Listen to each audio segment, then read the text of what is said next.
மச்சான் இது எப்படி இருக்கு? நல்லா இருக்கு மச்சான். அன்புன்னு என்ன தெரியும்?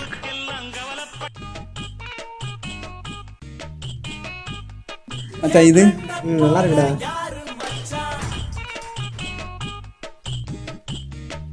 சார் இப்படி ஒரு ஃப்ரெண்டு கிடைக்க கொடுத்து வச்சிருக்கணும். பைக்கை போடுறா வரேன்.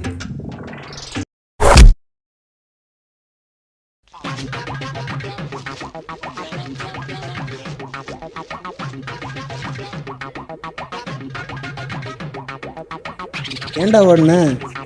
மச்சான் அவன் ஜிம்முக்கு போவான்னு நினைக்கேன்டா. நீ ஏன்டா அவனை அடிக்க போன? தப்பிச்சு வந்ததே பெரிய விஷயம் தெரியும்ல. காலங்காத்தால உனக்கு குறவழி வரைக்கும் தோட்ட போட்டு வண்டியில ஏத்திட்டு வந்ததுக்கு உன்னால என்ன பண்ண முடியுமோ அதை பண்ணிட்டேன்.